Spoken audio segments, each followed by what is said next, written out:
지수야! 우리 지수 어디 있어? 너 누구야? 네 마누라 데려간 사람. 그럼 우리 중에 비밀 있는 사람이 하나도 없다는 거야? 당연하지. 예진이 몰라. 어? 조용히 해. 왜 이래 당신답지 않게. 별거 아니야. 여자? 아이, 그거?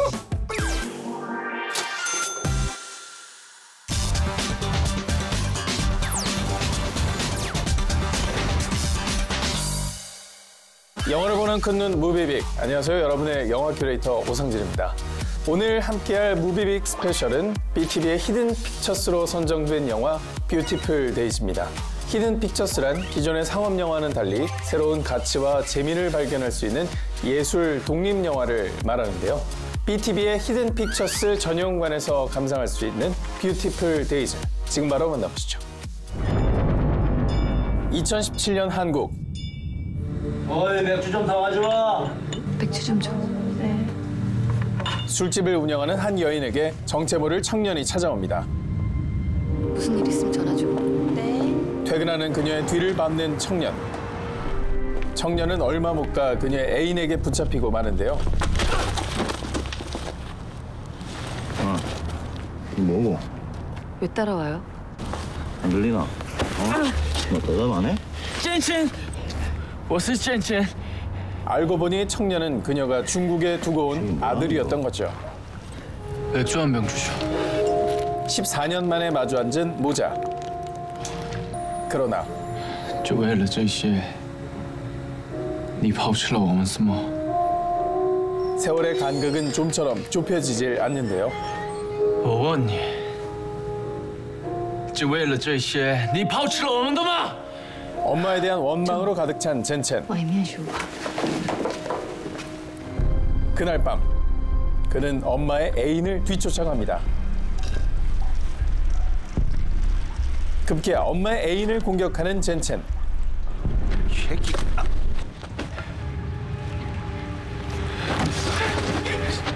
그러나 그가 도망칠 곳이라곤 엄마의 집뿐이죠. 무슨 짓을 한 거야? 말 좀 해보라고. 그런 새끼는 썩어져도 좋습니다. 뭐? 我需要他活该。 너까지 왜 이러니? 퇴근하는 엄마에게 젠첸은 아버지에 대한 이야기를 털어놓습니다. 아버지 오래 못 산다. 아버지 죽기 전에 엄마 보는 게 소원이랍니다. 그리고 함께 잠자리에 드는 두 사람. 엄마는 아들에 대한 연민과 애틋함을 느끼죠.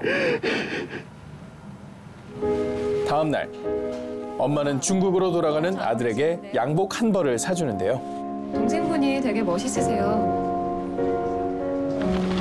그리고 엄마는 쇼핑백 사이에 자신의 일기장을 넣어두죠. 뒤늦게 일기장을 발견한 젠첸. 그 안에 담긴 엄마의 놀라운 비밀들. 과연 엄마가 가슴속에 묻어둬야만 했던 사연은 무엇일까요? 영화 뷰티풀 데이즈는 지난해 열린 제23회 부산국제영화제 개막작으로 첫 선을 보이며 큰 기대를 모았습니다. 또한 배우 이나영의 6년 만의 스크린 복귀작으로 뜨거운 주목을 받게 됐는데요. 그와 모자 호흡을 맞춘 배우 장동윤은 발군의 연기로 큰 관심을 받게 됐습니다. 아침 먹자. 너 어릴 때 잘 먹었잖아. 청년 젠첸이 탈북자 엄마를 찾아가면서 벌어지는 이야기를 담은 영화 뷰티풀 데이즈. 탈북자 역을 맡은 배우 이나영은 파격적인 이미지 변신으로 성공적인 스크린 복귀를 알렸습니다. 10대부터 30대까지 넓은 연령대의 연기를 소화하며 연변 사투리에 된장찌개라도 먹어라. 맛있는 걸 어째서 해먹어. 중국어 연기까지 선보였는데요. 또 그는 고통의 시간을 지나 강인하게 삶을 이어나가는 여성의 모습을 완벽하게 표현해냈습니다. 젠첸 역을 맡은 배우 장동윤은 첫 스크린 데뷔가 믿기지 않을 만큼 섬세한 내면 연기를 펼쳤는데요. 이처럼 두 배우의 후연에 유려한 미장센이 어우러져 영화의 감동을 더했습니다. 한 여성의 처절한 삶을 통해 가족의 의미를 되새겨볼 수 있는 영화 뷰티풀 데이즈. 오늘 무비빅 스페셜로 소개해드렸습니다. 젠첸이 엄마에게 건네받은 일기장 속에는 그녀의 아픈 과거가 숨겨져 있었는데요.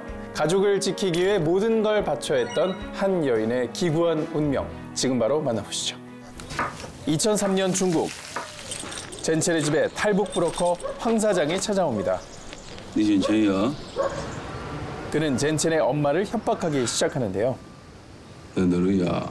북조선에서 여기까지 오게 하는데 돈 얼마 쓴 줄 아니? 네, 황 사장님한테 빚진 거 없습니다. 네 여기 있는 걸로 빚을 다 갚았다고 생각하니? 잠깐 말라. 그리고 그는 젠첸까지 위협하죠. 요즘에 저런 아들이 도와주면 된다. 빚도 갚고 이제 그만이지 뭐. 그 길로 황 사장을 따라 집을 떠난 엄마. 그녀는 술집을 전전하며 험난한 생활을 이어갑니다. 그러던 어느 날 남편이 그녀를 찾아옵니다. 여긴 어찌 왔은가? 같이 돌아가자. 내 아이갑니다. 그의 설득에도 그녀는 꿈쩍하질 않죠. 지금이라도 돌아오라. 그냥 돌아가시오. 다신 찾아오지 마시오. 그리고 늦은 밤 아내의 뒤를 쫓아간 남편. 아내의 집으로 들어가는 황 사장을 발견하고 그를 향해 벽돌을 내리칩니다. 그 현장을 목격한 아내. 지금 뭐 하는 건가? 놀란 것도 잠시. 결국 그녀는 황 사장을 살해하고 맙니다. 함께 도피에 나서는 부부. 네, 변소에 좀 갔다 오겠으니까니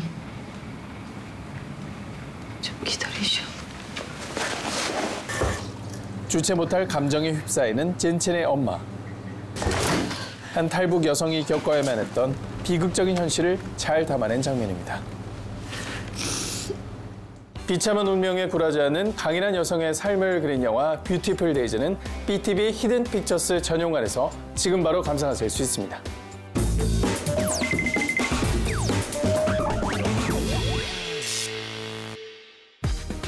지금 이 순간 당신이 절대 놓치지 말아야 할 영화. 한 번 봐도 다시 봐도 매력이 샘솟는 영화. 부상가치 있는 영화를 취향대로 골라드립니다. 한 가지 주제, 두 가지 시선, 백원 무비. 안녕하세요, 오상진입니다. 시내 11편집장 주성철입니다. 택시 운전사 1987 공작 국가부도의 날. 자, 2017년부터 흥행 개봉을 이어온 이 영화들의 공통점은 바로 한국의 현대사를 담아냈다는 점입니다. 자, 그래서 오늘은 역사의 한 페이지를 장식할 영화라는 주제로 두 편의 영화를 준비했습니다. 네, 제가 소개할 백업무비는 김혜수, 유아인 주연의 최신작 국가부도의 날입니다. 1997년 IMF 경제 위기를 재조명한 작품이죠. 네, 이어서 제가 준비한 백원 무비는 2017년 개봉작 송강호, 유해진 주연의 택시 운전사입니다. 1980년 5.18 민주화 운동을 재조명한 작품이죠.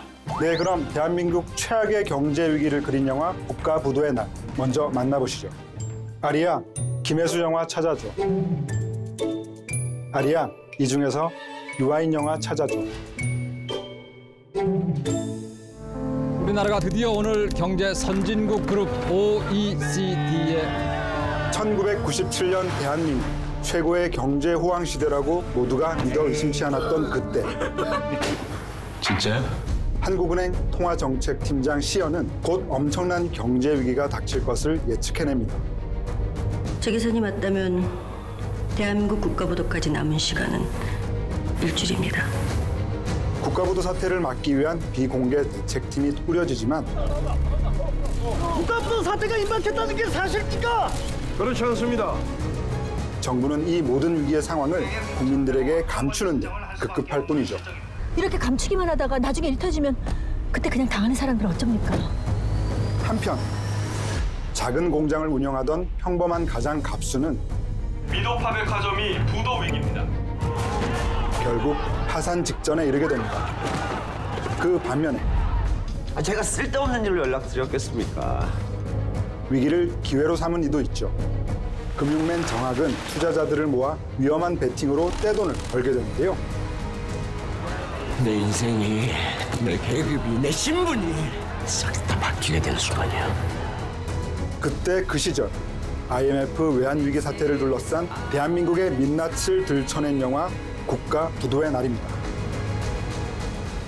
영화 국가부도의 날은 1997년 IMF 경제 위기를 소재로 다양한 사람들의 이야기를 엮어낸 작품인데요. 이 작품의 백업 포인트를 한 줄로 정리하자면 현대사를 신랄하게 들춰낸 팩트 폭격 영화라는 점입니다. 네, 영화는 중간중간 1997년도에 있었던 실제 뉴스 화면을 통해 당시의 생생한 이야기를 전달하고 있습니다. 위태롭게 버텨오던 혜태그룹이 오늘 끝내 부도를 냈습니다. 게다가 실제 기업 명칭이 등장하면서 그게 리얼리티를 더욱 극대화시켰죠.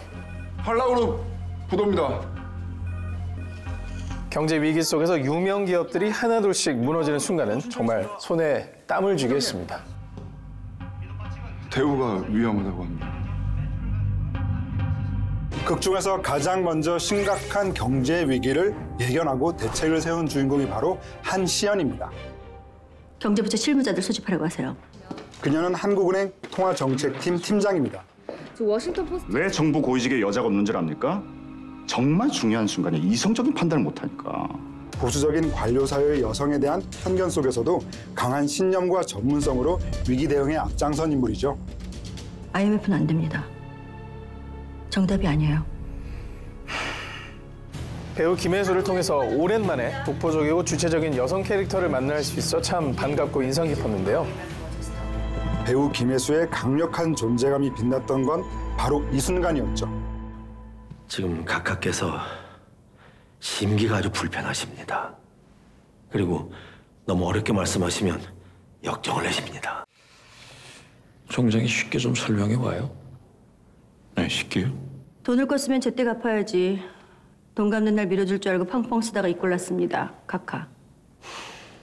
자, 그리고 우리들이 잘 알 수 없었던 실제 당시 IMF 협상의 순간의 심각성과 긴박함을 이 영화를 통해서 생생하게 느낄 수가 있었습니다. Condition A. Korea is to raise its interest rate as soon as it receives the IMF fund to 30% from its current 12.5%. 실제 IMF 협상은 하나부터 열까지 우리나라의 경제 주도권을 쥐고 흔들려는 조항들 뿐이었죠. IMF 총재 역은 세계적인 배우 뱅상 까셀이 맡았는데요. 그는 여유로움과 냉정함을 동시에 선보이면서 배우 김혜수와 팽팽한 카리스마 대결을 펼치기도 했습니다. I cannot agree to these terms. Excuse me, 한 팀장. No. Please, let it be. Let us speak. I like people like you, and I believe we'll do great negotiating partners. 하지만 부익부 빈익빈이라는 말이 어디 가겠습니까? 이런 시국 속에서도 떼돈을 버는 사람들은 존재했죠. 남들보다 빠르게 위기를 직감하고 잘 다니던 증권회사에 과감히 사표를 내던진 금융맨 윤정학. 이미 국가 부도가 시작됐는데도 정부는 아무런 조치도 취하고 있지 않습니다. 저는 그 무능과 무지에 투자하려고 합니다. 경제 위기가 가속화될수록 그가 투자에 성공하고 승승장구하는 모습을 통해 IMF 시대의 또 다른 씁쓸한 단면을 확인할 수 있었습니다.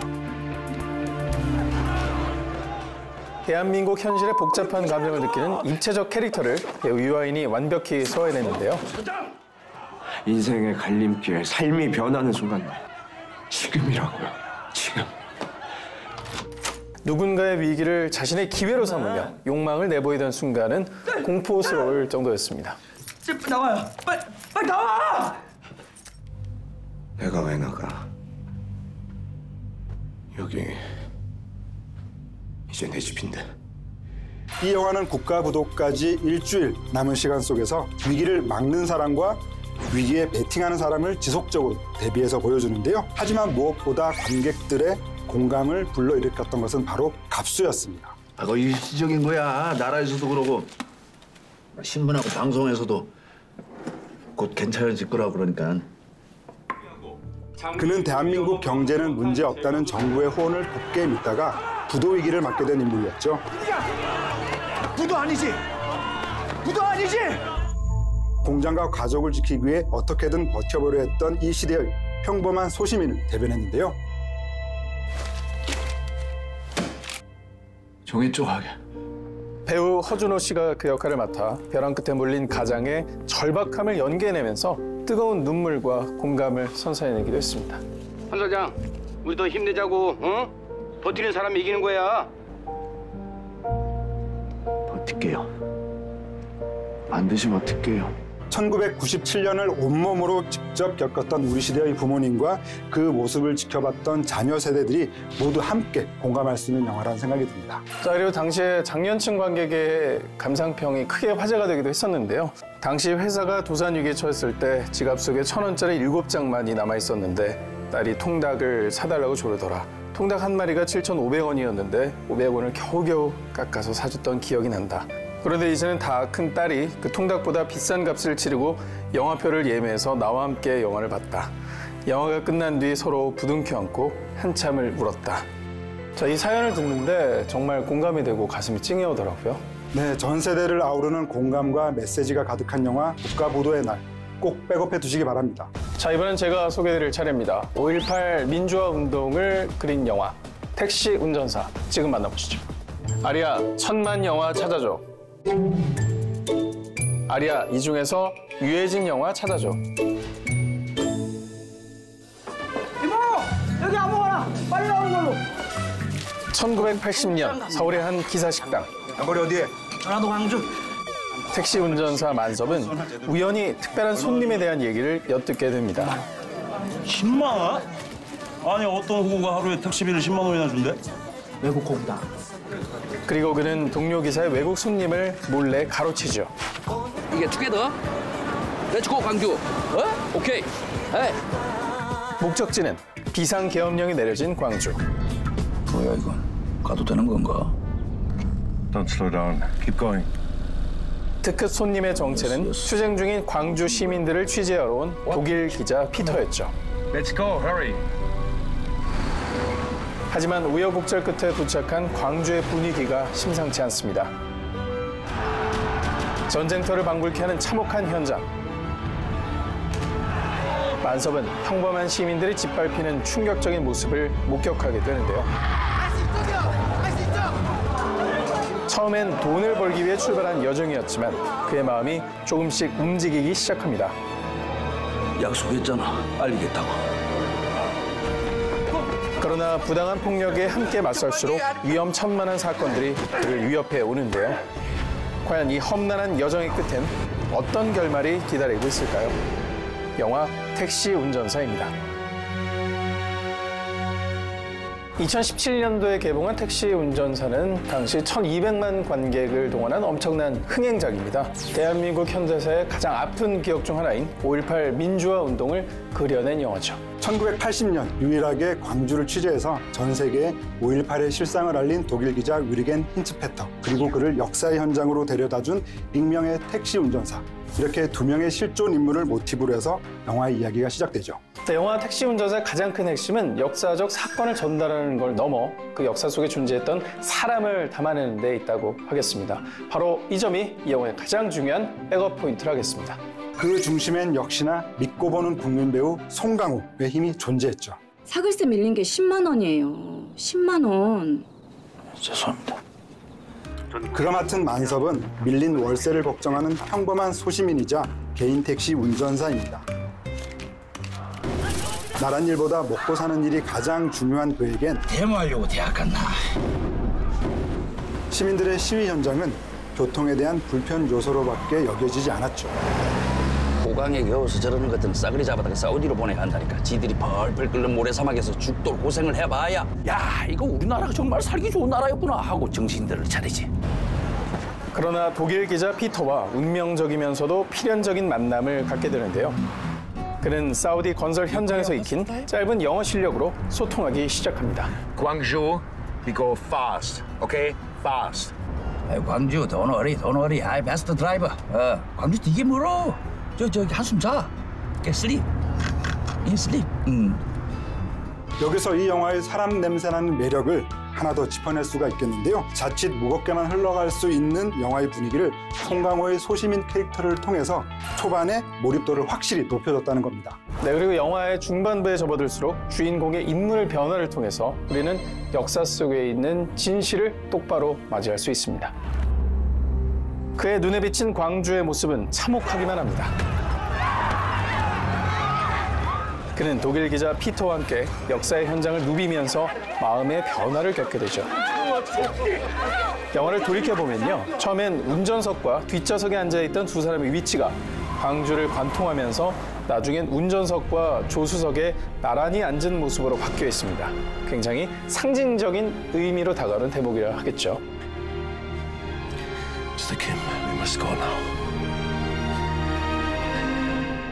그 어떤 역사적 사명감 이전에 사람으로서의 도리를 지키려고 하는 인물들의 태도가 더욱 관객들의 마음을 사로잡았다는 생각이 드는데요. Are you a reporter? Yes, I'm a reporter. 먼저 그의 택시를 타고 다니면서 통역을 도왔던 광주 대학생 재식이 있었죠. 학생 부모님은 학생 이러고 다니는 거 아시죠? 아이씨 어째 불똥이 나한테 튄다요? 만섭의 변화에 큰 역할을 한 중심 인물로서 배우 류준열이 그 역할을 맡아 진솔한 연기를 선보였습니다. I can't hold these soldiers much longer.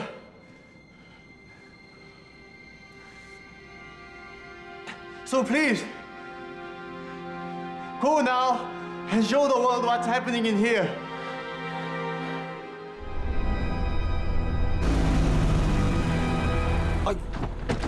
차 고장 났어? 광주 토박이 택시 운전사 태술역에는 배우 유해진이 열연을 펼쳤는데요. 만섭의 차 수리를 도와줬던 것은 물론 딴 차에 있는 걸 떼다가 붙이면 안 될까? 없으면 내 차 거라도. 아따 이렇게 찬이 없어. 귀한 손님 왔는데. 소박한 진수성찬까지 대접한 정 많은 인물입니다. 톡 쏘면서 알싸하니 이런 말을 알까 모르겠네. 주인공들의 정겨운 저녁 식사 장면 덕분에 잠시나마 무겁고 어두웠던 현실이 환기가 되기도 했었죠. 내 이겼네 어려. 1980년 광주의 실상을 생생하게 재현하기 위해 철저한 고증 작업을 거친 프로덕션도 참 인상적인데요. 영화의 가장 핵심 장소라 할 수 있는 광주의 금남로가 40년이 지난 지금은 너무나 변화된 모습이라 촬영이 불가했죠. 그래서 결국 광주의 한 공터에 그린 스크린을 설치한 대형 오픈 세트를 지었는데요. 그렇게 1980년 5월 당시의 금남로 모습을 리얼하게 담아내는 데 성공했습니다. 영화 속 또 다른 주인공이라 할 수 있는 택시 차량들 역시도 작품의 리얼리티를 더해줬습니다. 제작진은 당시 실제 택시로 활용됐었던 40년 전의 브리사와 포니 차량을 해외에서 어렵게 구했는데요. 시대상을 반영한 녹색 도색부터 개조, 주행 테스트까지 총 7개월의 작업 시간을 거쳐서 주인공들의 차량으로 탄생되었다고 합니다. 그뿐만이 아닙니다. 극중 독일 기자 피터가 착용한 안경은 실존 인물 위르겐 힌츠페터가 생전에 직접 착용했던 안경이라고 해요. 영화 제작 소식을 들은 그의 부인이 흔쾌히 빌려준 것이라고 하는데요. 그 사실을 알고 영화를 보시게 되면 그 감동이 배가 되실 겁니다. 사람을 통해 역사를 이야기하면서 묵직한 울림을 선사하는 영화 택시 운전사, 여러분 꼭 백업해 두시기 바랍니다. 오늘은 역사의 한 페이지를 장식할 영화라는 주제로 두 편의 영화를 소개해드렸습니다. 자, 마지막으로 뼈아픈 순간을 기록한 명장면을 하나씩 뽑아보도록 하겠습니다. 먼저 국가부도의 날에서 뼈아픈 순간을 기록한 명장면은 주인공 갑수가 홀로 소주를 마시는 장면입니다.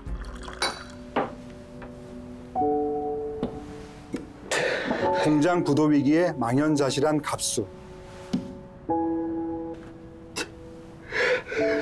그가 지금 할 수 있는 거라곤 소주잔에 의지하는 일뿐입니다.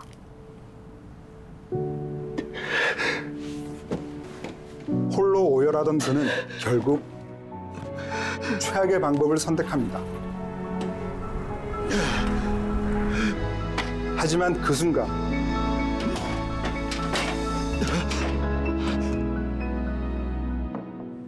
결국 그는 가족을 지키기 위해 발걸음을 되돌리죠. IMF 경제 위기를 겪는 서민들의 뼈아픈 순간을 절실하게 기록한 명장면입니다.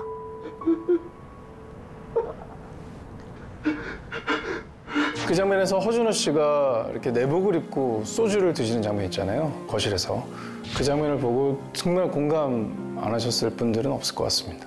영화를 다 본 후에 부모님께 안부 전화를 건 자녀들이 굉장히 많았다고 하는데요. 우리의 어제와 오늘 그리고 앞으로의 미래까지 많은 생각을 돌이켜보게 해준 작품이었던 것 같습니다. 자, 이번에는 영화 택시 운전사의 뼈아픈 순간을 기록한 명장면을 소개하겠습니다. 바로 택시 운전사들이 다 함께 시민들을 돕는 장면입니다.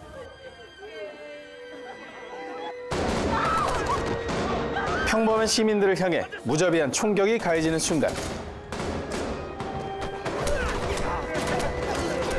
어떻게 사람들을 저렇게... 근데 어쩌리 쓰러져 있는 사람들을 어쩌라고 내비둔다고라. 안 되겠다. 택시 끌고 우리가 들어가자. 저도 운전사랍니다. 같이 가시죠. 만섭을 포함한 택시 운전사들이 참혹한 현장 속으로 몸을 던집니다. 기사님들이요!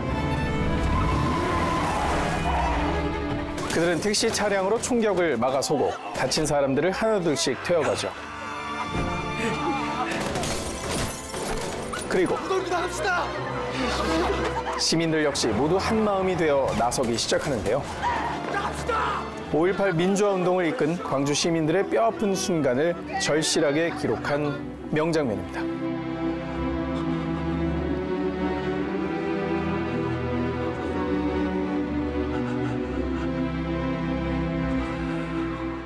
이 아픈 현장을 기록한 독일의 기자 위르겐 힌츠 페터는 한국의 민주화에 기여한功労로 2003년 송건호 언론상을 받은 바 있습니다. 하지만 그가 그토록 평생 애타게 찾아 헤맸던 익명의 택시 기사를 결국 만나지 못한 채 2016년 세상을 떠나고 말았습니다. 영화가 끝난 뒤 위르겐 힌츠 페터의 생전 인터뷰가 흘러나오거든요. Ich kann mir gut vorstellen, dass anhand der gesehenen Aufnahmen sie wiedergefunden werden, Kim Sa-bok. Ich würde mich sehr freuen. 영화의 마지막 한순간까지도 묵직한 울림을 놓치지 않는 작품이라는 생각이 들었습니다. 네, 오늘의 백업무비, 역사의 한 페이지를 장식할 영화라는 주제로 두 편의 영화를 소개해드렸습니다. IMF 경제 위기를 재조명한 영화 국가 부도의 날, 5.18 민주화운동을 재조명한 영화 택시 운전사. 여러분의 취향대로 골라서 찍은 BTV로 감상하세요.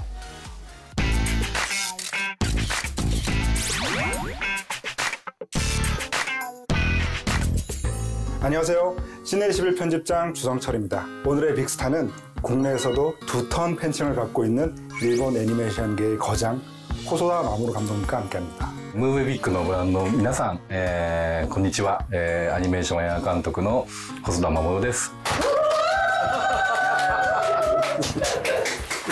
네, 지금 막 일본에서 도착하셨는데요. 이번에 한국을 방문하신 소감이 어떠신가요? 僕は4回目、ソウルは4回目なんですけど、最初に来た時と比べてとっても街が近代的になってて、すごくやっぱり経済の勢いを感じますね。すごくかっこいい街になっているなと思います。 12년 전 시간을 달리는 소녀로 해외 영화제에 처음 방문한 곳이 부산국제영화제라고 들었는데요. 그때 이후로 한국의 감독님 팬들이 굉장히 많아졌어요. 유독 한국에서 감독님의 작품을 좋아하는 이유가 좀 특별히 있다고 보시나요? いやでもすごい嬉しいなと思うんですよね。12年前に僕初めての国際映画祭がプサン映画祭で一番最初に僕の作品を見つけてくれたのが韓国の皆さんだと思うとすごくもう光栄ですね。嬉しいなと思ってます。くんちゃんの妹だよ。これから仲良くしてね。 애니메이션 미래의 미라이는 가족의 사랑을 독차지하던 4살 소년 쿤에게 동생 미라이가 생기면서 시작되는데요. 지지다요, 미라이짱. 쿤짱, 자만시나이데. 엄마 아빠의 관심은 온통 갓 태어난 동생에게 향하고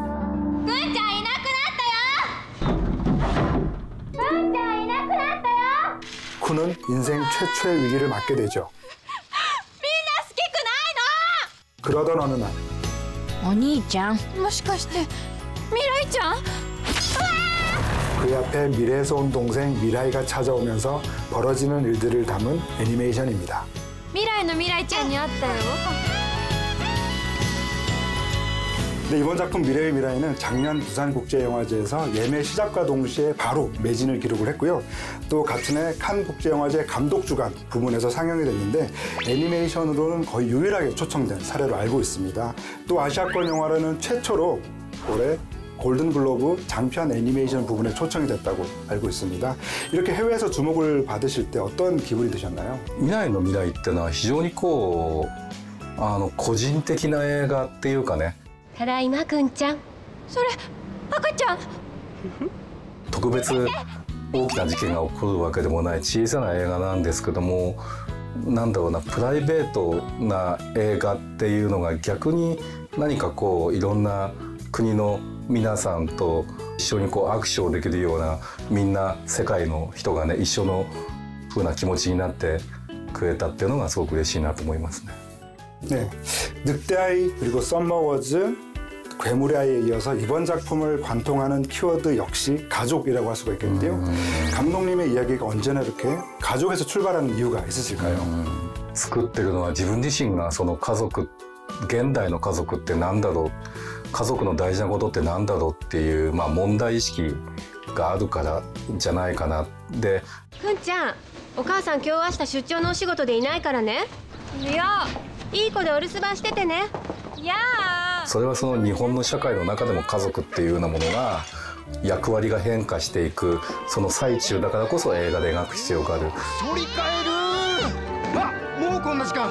でもさ、日本の社会だけじゃなくて世界中の中でやっぱりこう価値観っていうか家族をめぐる価値観が変化してるからすごく今日的なそのテーマだと思って作ってるんですよね。 미래에서 온 여동생 미라이가 오빠인 쿤을 만난다고 하는 설정이 굉장히 인상적이었는데요. 뭔가 오빠와 여동생의 이야기가 누나와 남동생 이야기처럼 보이기도 해서 이런 설정을 어떻게 떠올리셨는지 궁금합니다. 本当にこの映画の中のくんちゃんとみらいちゃんのモデルって僕の小さな子供たちなんですけど、やはりその子供たちを見てると映画的なこうインスピレーションをたくさん受けます。 叱られるんじゃない？だって散らかってる方が面白いもん。彼らを見てる中でこう要するにこう人生を示唆してくれるようなこう出来事っていうのが僕にはそういうふうに見えるんですよね。だからただの子供の映画だけじゃなくて子供とか兄弟の関係を通して子供だけじゃない人生の大きな意味みたいなことをなんかついこう見ながら感じてしまうんで。 それがそのまま映画にも出ちゃってるんだと思いますね。やったー、くんちゃんやったー。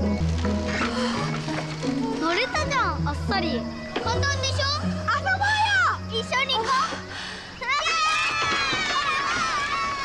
う。 실제 두 아이의 아빠라고 알고 있는데요. 실제 가족 생활이 이 작품에 반영된 측면이 있나요? そうですね。例えば。 こう映画の中で生まれたばっかりの赤ちゃんに対してくんちゃんが電車のおもちゃを持って頭を叩くシーンがあるんですけども、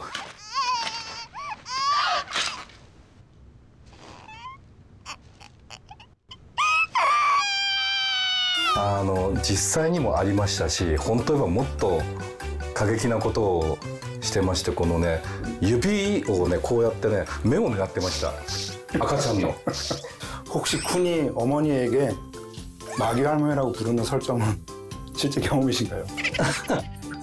ね、これはね、もううちの子供に限らずみんなそういうふうに思うことあるんじゃないかな。赤ちゃんのお兄ちゃんでしょ？お兄ちゃんじゃないの？お兄ちゃんなの。お母さんもお母さんじゃない。じゃあなんだっていうのよ。お母さんが一生懸命になりすぎてちょっと怖い時ってあると思う。僕もそばで見ててうわちょっと怖いって思う時があるぐらいですから、うち奥さんも見てね。 작품 속에서 쿤과 미라이 같은 아이들의 표정과 행동 묘사가 굉장히 사실적인데요. 이번 작품에서 그 아이들의 어떤 작화에 특별히 더 신경을 주신 부분이 있으신가요? これはね、多分ね、世界の映画史の中で4歳の男の子が主人公で映画を作るってことはまあほとんど初めてだと思うんですよ。ですからやっぱりそれをいかにこうリアルに描くかっていうふうなことをするのに、まあ僕自身も日常の中で親として観察しますし、それだけじゃなくてアニメーターみんなで取り囲んでスケッチするだけじゃなくて、みんなで抱っこしたりとか柔らかさをこう確かめたりとか、こう持ってもらえるようにしたんです。まあ子供はまあアニメーターたちにそういうふうにもうやられて、もうすごいぐったりしましたけど最後は。でもまあそのぐらいのことをしただけの成果が画面に出てると思います。작품 속의 주무대가 되는 쿤의 집이 굉장히 독특한 구조를 가지고 있어요. くんちゃん、お母さんこれから帰ってくるって。本当？ 아이들의 놀이 공간이 있으면은 이 부엌과 거실 그리고 또 침실까지 약간 계단식으로 되어 있는데 여기에는 감독님의 어떤 연출 의도가 담겨 있을까요? 今回はやっぱね4歳の男の子が主人公なんで、家の中で始まって、もうほとんどその中で始まって終わる完結する映画にしようと思ったんです。だから子供にとっての世界を知るための舞台だっていう風なつもりで、家の中をデザインしました。そうするとね、空間を見渡せるような映画的な空間、やっぱり家の中に持ち込むっていう風なことになるんですよね。例えば家ができて、その家の印象がみんなすごくいい印象に残ってくれたのがとっても良かったなと思います。 혹시 이번 작품에서 가장 표현하기 힘드셨던 장면이 있으실까요? でもこれはね、ある一つのシーンっていうよりはやっぱりその主人公くんちゃんの存在感だったり、赤ちゃんの未来ちゃんの存在感だと思うんですよ。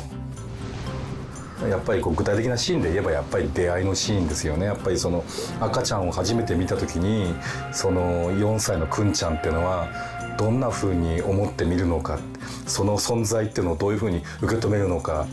未来ちゃん、やっぱり未来ちゃん好きくないの？それがその映画全体を通してどういう風に変化していくのかっていうようなことをしっかりと描きたいなと思ったんですよね。それが一番難しい表現でもあったと思います。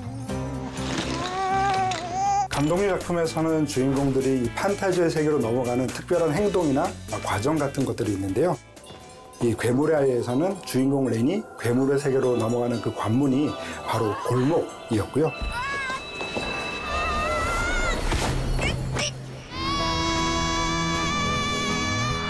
또 시간을 달리는 소녀에서는 이 주인공 마코토가 과거로 갈 때 언제나 이 하늘을 나르는 것처럼 훌쩍 뛰어오르는 그런 행동들을 보여주는데요.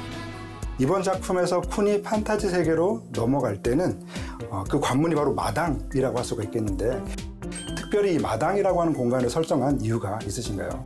子供にね、僕はいつもこう夜寝る時に絵本を読んで聞かせるのが日課なんです。まあ僕と奥さんと代わり番号にやってるんですけども、やっぱりそうやって子供の本をねものすごくたくさん読んでいると、子供にとっての庭っていうのはすごく異界への入り口っていうか、そういうねなんかやっぱりそういう特別な意味があるように感じるんですよね。僕ら大人がね庭っていうとね、ただ単に庭っていうだけでしょ。でもね子供はそうじゃないの。つまり小さい子供の何かこうがこうふっとこう違う世界に行く時にやっぱり庭っていうのは欠かせないと思って、非常に重要だと思って力を入れて描いたんですよね。 쿤이 판타지 세계의 기차역에서 길을 잃고 만난 영무원 캐릭터가 굉장히 인상적이었는데요. 감독님 작품은 언제나 이 사실적인 인물과 배경에 기반을 두고 있기 때문에 그 캐릭터는 굉장히 그 SF적인 캐릭터로 느껴져서 그렇게 등장한 그 인물이 궁금했습니다. そうですね。あれはね、シーンっていうのはね、主人公くんちゃんがこうアイデンティティを問われてるシーンですよね。あなたは誰ですかってことを問われてるシーンなんで。 迷子ではなくしたものは自分自身というわけですね。問う人そのものが何かアイデンティティ的な問題を抱えてる人じゃないと、そういう質問は僕らからしたらあなたこそ誰ですかって言いたいような人が、このくんちゃんにあなたは誰ですかって問うっていうことにすごく意味があると思うんですよね。미래의 미라이가 한국 관객들에게 어떤 작품으로 기억되길 바라시나요? 未来の未来って本当にさっきも言いましたけど、ものすごくあるもう全然特別じゃないある家庭の中家族の中で起こるすごくささやかな映画ですけど、世界中のいろんな方でも何かどこか同じような体験同じような経験っていうのがあるんじゃないかと思うんですね。その子供を育てるっていうようなことの何か、喜びと大変さであったりとか。くんちゃんは私の宝。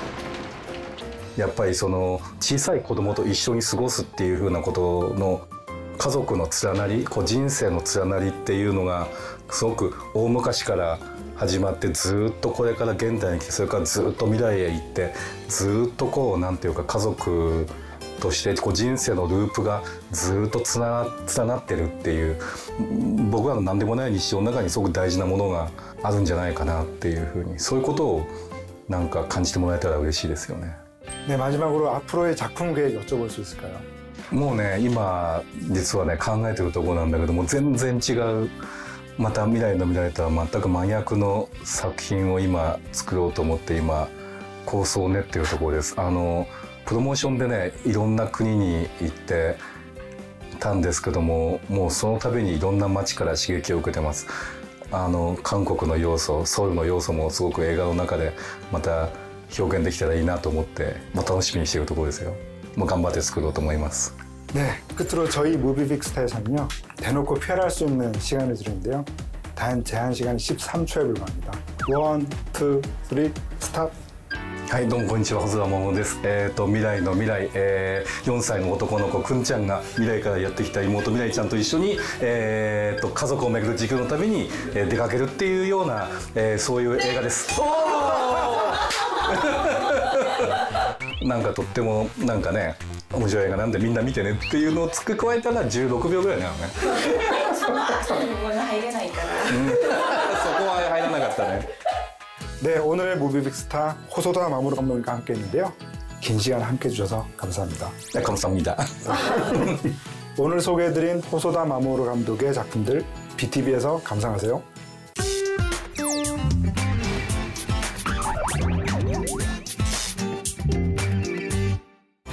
무비빅 시청자 여러분 안녕하세요. 배우 최병모입니다.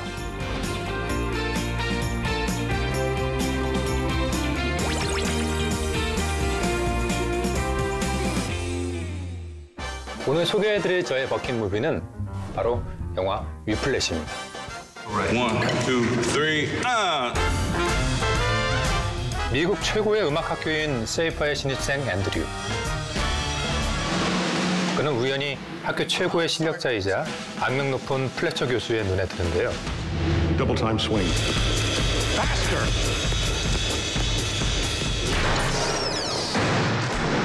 그 선배를 제치고 교내 최고 재즈 밴드의 보조 드러머로 발탁됩니다. Drums with me. Thank you, Joe. No, other drums. 연습 첫날. Start counting. 1, 2, 3, 4. 1, 2, 3, 4. 플래처 교수는 학생들에게 폭언과 폭력을 퍼붓는데요. 앤드류는 그런 혹독한 스승의 훈련에 기대들여지죠. 그리고 그에게 인정받기 위해 도끼를 품고 연습에 매진합니다. 그러던 어느 날 I can't go on stage. I don't know the charts by heart. I can. 수석 드러머 대신 무대에 오를 기회를 얻게 된 앤드류.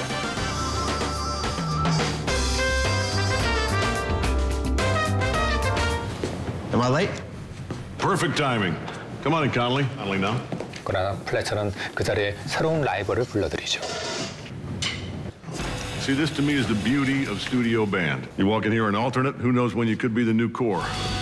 극한의 상태까지 몰아붙이는 플래처 때문에 한시도 긴장을 늦출 수 없는 앤드류. 수석 드러머의 자리를 지키기 위한 그의 집착은 최고조에 달하는데요. 천재를 갈망하는 자들의 뒤틀린 광기의 폭발. There are no two words in the English language more harmful than good job. 배우 최병모의 버킷무비 영화 위플래시입니다. 네, 위플래시는요, 제가 연기를 하면서 어느 순간에 이게 내가 너무 나태하게 살고 있는 게 아닐까? 라는 생각이 들 때 접하게 된 영화예요. I'm here for a reason. All right, man. Have fun.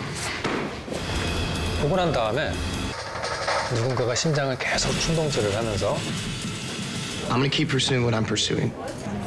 Because I want to be great. 명모야, 할 수 있어. 제대로 한번 살아봐. 일어나. 다시 시작하자.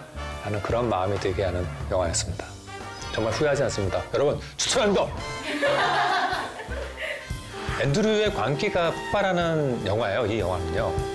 앤드류는 무언가 하나에 미치도록 열정을 해가지고 그 곡을 완벽하게 소화를 합니다. 하지만은 플래처 교수의 모함 아니면은 농간 그런 거에 빠져서 연주에 참석을 하게 되는데요. 참석했을 때 그 연주는 전혀 다른 연주였었죠.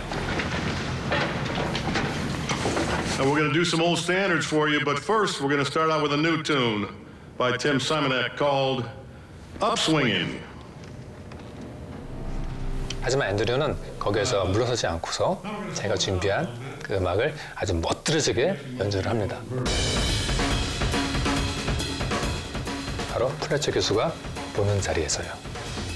그 장면이 아주 저는 멋있게 다가왔고요.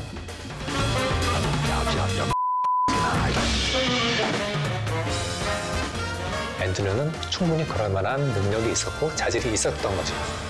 앤드류 박수. 이 영화를 재밌게 볼 것 같은 분들, 저 같은 사람이죠. 지금 집에서 누워 계신 분들, 그리고 헬스장에 갈까 말까 고민하시는 분들, 내가 이렇게 살아도 되나 싶은 분들, 내가 지금 뭐 하고 있는 거지? 라고 생각되시는 분들, 영화를 한번 꼭 보시면은 어떤 동기부여가 될 수도 있고요. 상큼한 비타민 아니면 보약이 될 수도 있는 그런 영화가 될 거라고 생각합니다.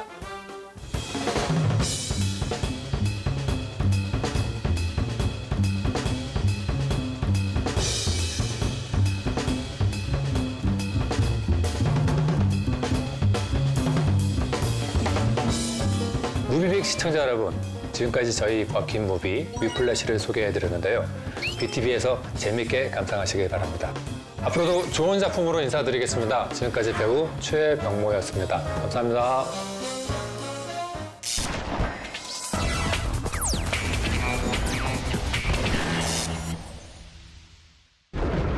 My father was a lighthouse keeper. My mother was a queen. They made me what I am. 압도적인 스케일의 심해 액션 블록버스터가 우리 곁을 찾아왔다. Trust me, I am no king. Bring destruction. DC 슈퍼히어로의 미래를 책임질 다크호스 아쿠아맨의 흥행 열풍에 발맞춘 오늘의 본투비 액션. 2017년 아쿠아맨의 첫 등장을 알린 액션 영화 저스티스 리그를 만나보자. 옛날, 아주 먼 옛날, 범우주적인 파워를 지닌 외계 물체가 존재했으니 최강 빌런 스테픈 울프의 손에 마더박스가 들어가는 순간 세상이 파괴되는 건 시간 문제. 그리하여 우주를 수호하는 이들은 마더박스를 세 곳에 나누어 숨기기로 했다. One was entrusted to the Amazons, one to the Atlanteans, both sealed and guarded in secure strongholds. The box of man was buried in secret, so that no tribe would be tempted to use its power over another. 그러나 수천 년이 흐른 현재 마더박스를 차지하기 위한 스테픈 울프의 공격이 다시 시작됐으니 그를 막아서기 위해 아틀란티스의 수호자 아쿠아맨이 출동한다.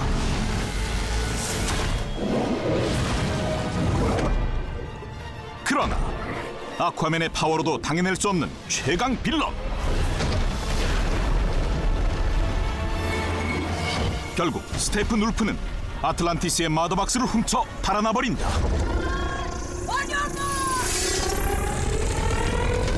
한편 또 다른 마더박스가 숨겨진 원더우먼의 고향 아마존 역시 안전하지 못한 상황. Millennia in exile, searching.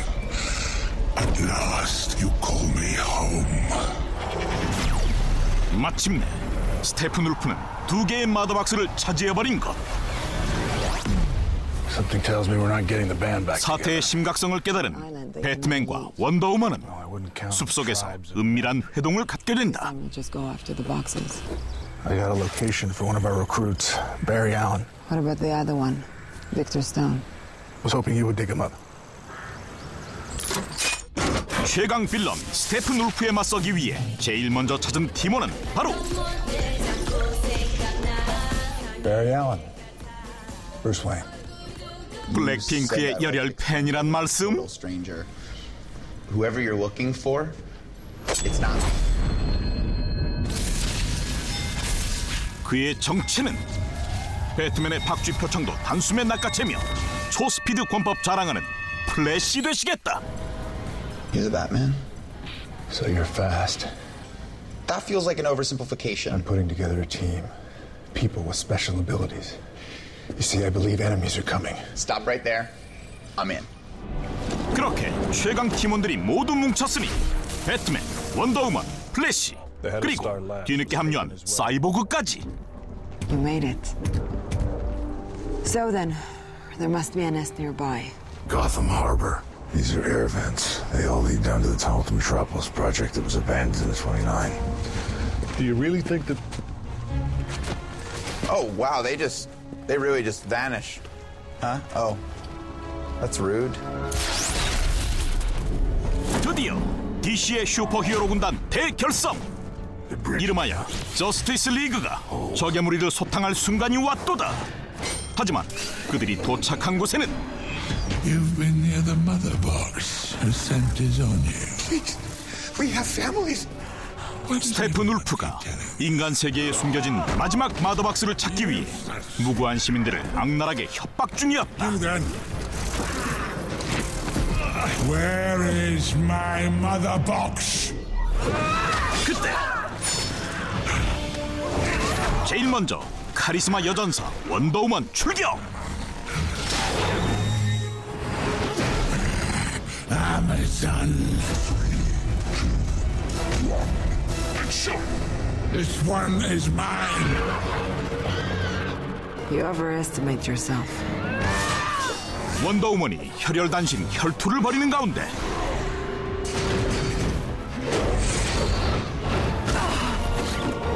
뒤이어 배트맨이 새롭게 장만한 나이트크롤러에 탑승해 반격을 가해본다.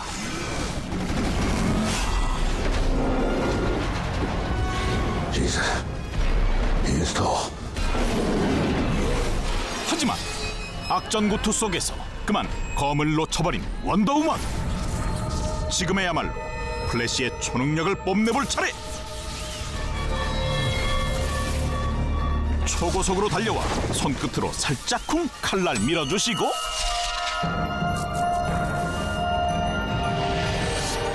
회심의 미소 한방. 거기에 허당미까지 발산. 그러나 What are we under right now? Gotham Harbor. 이들의 전투 때문에 지하 터널이 무너져 바닷물 홍수까지 터져버렸으니 바닷물을 다스릴 자 누구인가? 드디어 기다리고 기다리던 우리의 주인공 아쿠아맨의 포스 넘치는 등장!